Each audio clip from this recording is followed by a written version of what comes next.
Bienvenidos amigos míos, en este viaje de historias que siempre traigo conmigo. Hoy voy a continuar en la línea de los relatos anteriores sobre hechos misteriosos en los que están involucradas las desapariciones, aquellas que, por más que apelemos a nuestro pragmatismo, se escapan de esa realidad nuestra, pero están ahí y no los podemos negar, como es el caso de mi experiencia personal que ya les he contado. Los casos que tengo para hoy son bien interesantes, pero hablaré de ellos después de invitarlos para que compartan estos contenidos, lo comenten con sus amigos y los invito cordialmente para que se inscriban, se suscriban en mi canal de YouTube, que es Néstor Armando Alzate y lógico, ese es mi canal oficial. Denle me gusta, activen la campanita para recibir notificaciones. Y si les gustan los podcasts, en Spotify hay unas temáticas que yo sé que a ustedes les va a gustar. Allí aparecemos como ilógico. Pues bien, les decía que a partir de mi experiencia personal, algo que yo ya tenía por mi misma naturaleza, por mi curiosidad y por experiencias relativamente parecidas a las que le narré, esa experiencia personal, pues siempre estuve abierto a cualquier posibilidad. Pero después de esto que les he relatado, con mayor razón, entendí que el mundo no es lo que vemos. El mundo es mucho más que eso, que tiene zonas oscuras y zonas claras, que ocurren hechos demasiado pragmáticos y hechos tan evanescentes como tan volátiles, que uno dice, se estrega los ojos y dice, esto sí ocurrió. Pero el hecho de que tal vez no lo perciba de una manera consciente y contundente no significa que no haya ocurrido. Pues bien, empiezo con una historia de un embajador que estaba en Viena, era un embajador del Imperio Británico en 1809, época en la que por demás Europa estaba en un solo temblor, era un movimiento telúrico constante. Napoleón estaba en su apogeo, se estaba tomando a España, partiendo pues de la disculpa de que era que simplemente quería pasar por ahí para llegar a Portugal y por Portugal poder pasar hacia Inglaterra. Y eso pues no tenía sentido, porque si él podía pasar por su mismo territorio, por Inglaterra, ¿por qué habría de buscar por los lados de Portugal? Era una disculpa en todo caso. Por lo tanto, Europa estaba en ese momento en una gran efervescencia. Y entonces a Benjamin Bathurst, que era el embajador británico en Viena, lo llamaron de urgencia a consultas a Londres. Pues imagínense cómo sería un viaje en aquella época para uno llegar desde Austria, tratar de ganar la costa atlántica, llegar a Calais, embarcarse en Calais para llegar a Londres. Y naturalmente que los viajes, y pues obviamente para un embajador y para aquellos que eran nobles, y pues que a la hora de la verdad su profesión no era la de los militares, que tenían que andar a caballo, pues iban en coches, en carruajes, que por más que se quisiera, y podrían construirlos muy cómodos, pero por más que fuera, el solo hecho de que tenía que transitar por caminos pedregosos, necesariamente el carruaje iba de tumbo en tumbo. Era un brinco constante. Imagínense ustedes un viaje de varios meses, pongámosle 1 o 2 meses, pues, por ponerle poquito, para ganar la costa. Imagínense ustedes lo que sería ese viaje de tumbo en tumbo durante todo ese tiempo. Pues bien, este señor Bathurst ya estaba extenuado, porque era un hombre que ya estaba maduro y por lo tanto le costaba mucho más el viaje. Pues entonces, llegando a una población de Alemania, Paleburg, tenían que detenerse para comer algo, para alimentar los caballos, para que ellos pudieran abrevar, pudieran beber suficiente agua y demás.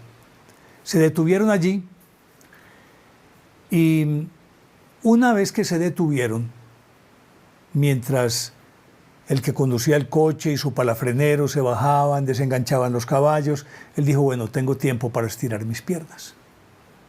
Pues se bajó del coche y empezó a estirar las piernas, a hacer ejercicios que llaman ahora pues disque de elongación, tengo entendido que es así, creo, no estoy muy seguro, pero es algo así como eso. En todo caso, estirarse, que es lo que hace uno regularmente cuando lleva mucho tiempo en una sola posición. Pues este se bajó, conversó un instante con los palafreneros, cosas pues anodinas, supongo yo que relativas al viaje, y dio la vuelta detrás del coche, pues con el objetivo, suponemos nosotros, que de orinar en el camino. Dio la vuelta, listo.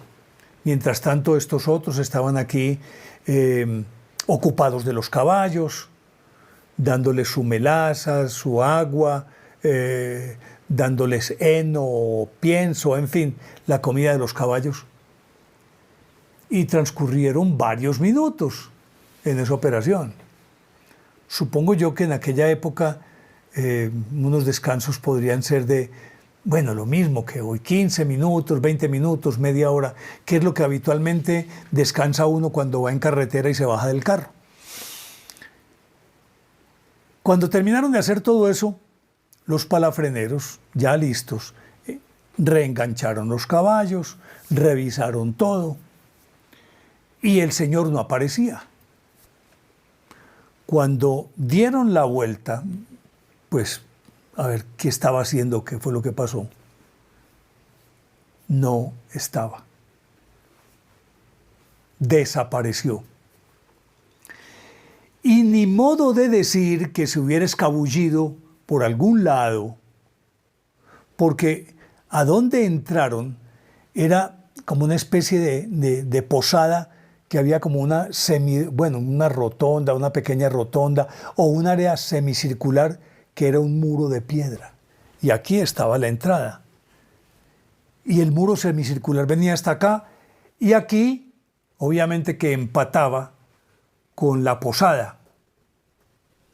Entonces dijeron, sería que entró a la posada. Fueron, indagaron, y no, aquí no ha entrado nadie. Absolutamente nadie. El señor está vestido así, aquí no ha entrado. Y como en las posadas, lo primero que hacían era que quien daba la bienvenida, como en cualquier parte, tenía que estar junto a la puerta, y junto a la puerta estaba también el mostrador, como la recepción de un hotel, que es lo primero que uno se encuentra. No lo encontraron.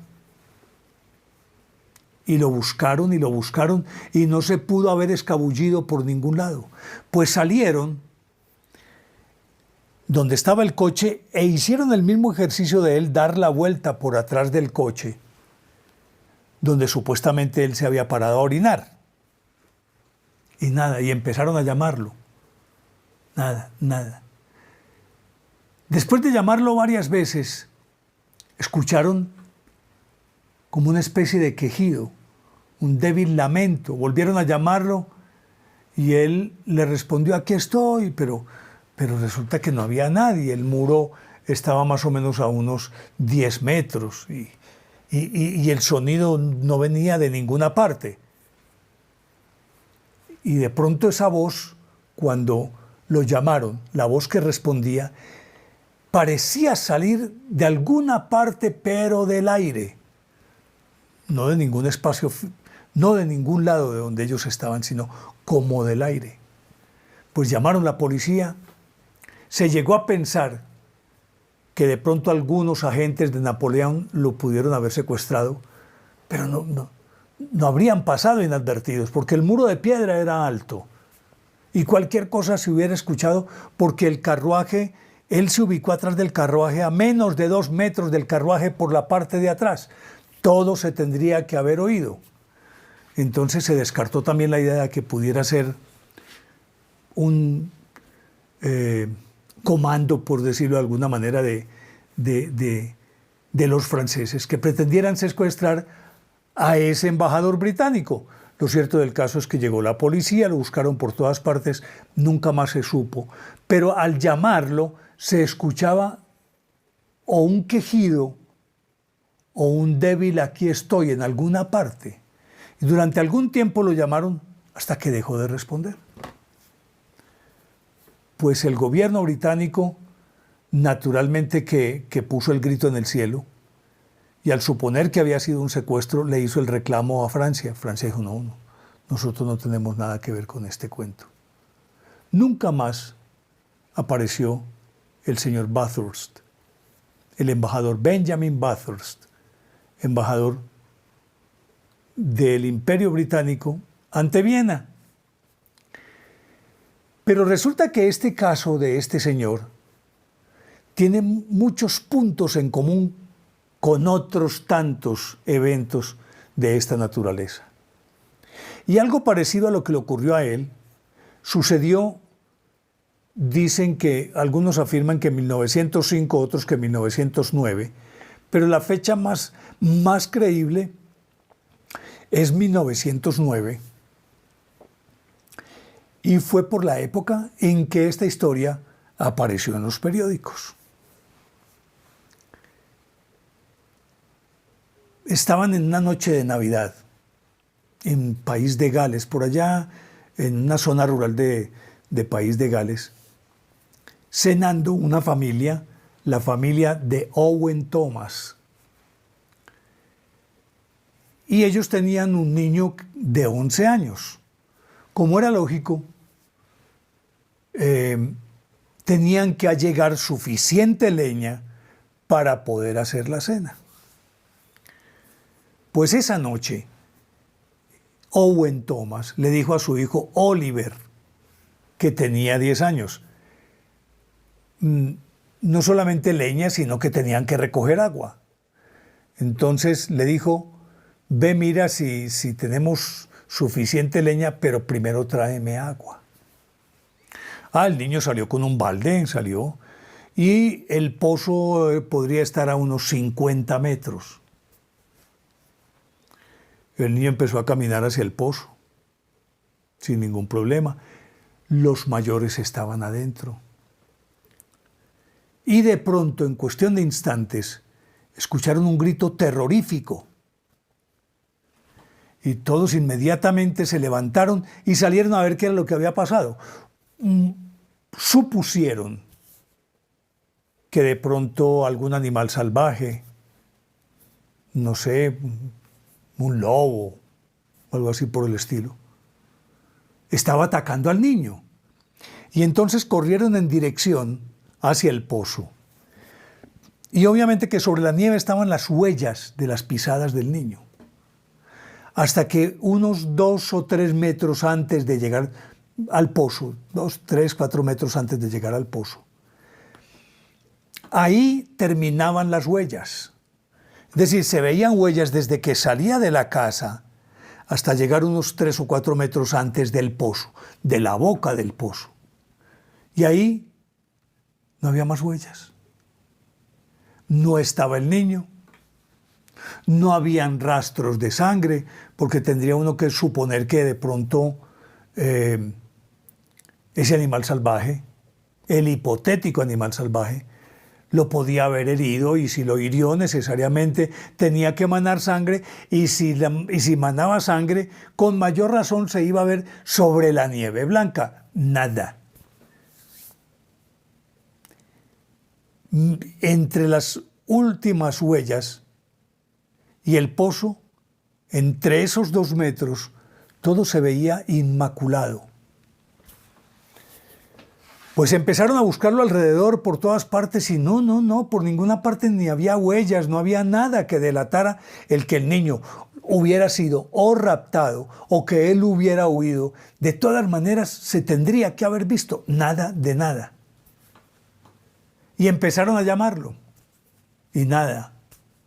Naturalmente, si era una propiedad rural, estaba el pozo, y un poco más allá regularmente sucede que hay una arboleda.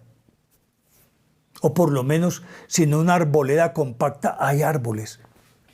Fueron, lo buscaron por todas partes, acudieron a la policía ya con el tiempo al otro día, porque pues todos dijeron, después de buscarlo un buen rato, quedarse al descampado, siendo una noche de invierno, estaban expuestos primero a la hipotermia o expuestos de pronto a ese ser o a esos seres que hipotéticamente se habrían llevado a Oliver Thomas. Entonces se fueron para su casa y al otro día reanudaron la búsqueda. Nunca lo encontraron. Pero llegando más o menos donde terminaban las huellas, ellos empezaron a llamarlo. Lo mismo que había ocurrido con el embajador Bathurst. Y lo llamaban y en principio nada. Y después de varias veces de los distintos llamados, de los llamados continuos, empezó a escucharse por allá una voz que también se quejaba. ¡Ay! Pero lo mismo que el caso anterior, no estaba en ninguna parte, no provenía del sitio en donde estaban, de donde estaban pisando, no, parecían provenir del aire esos ayes y esos quejidos. Obvio que todos miraban para arriba, no había nada. Y lo llamaban y preguntaban, ¿estás ahí? Y él decía, sí, aquí estoy, pero muy lánguidamente, como si proviniera de muy lejos esa voz. Pues estuvieron llamándolo y llamándolo, y él respondiendo, aunque paulatinamente se iba apagando más y más y más la voz, hasta que nunca más se volvió a escuchar la voz de este muchachito. Pues estos dos casos que les he contado obedecen como a una especie de patrón común. Porque si bien es cierto, en ninguno de los dos casos vieron cuando el embajador desapareció o cuando el niño desapareció, los hechos son tan supremamente evidentes que no habría por qué poner en duda estos testimonios.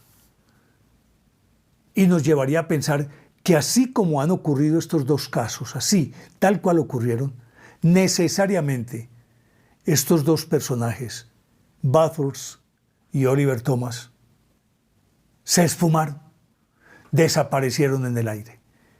Pero bueno, ya llegamos al final porque, es decir, tengo otra historia bien interesante, pero ya no me alcanza para contarlas. Así que en el próximo capítulo les voy a contar un caso que es de los más clásicos en esta historia de las desapariciones. Pero alrededor de este caso se han tejido muchísimas hipótesis y conjeturas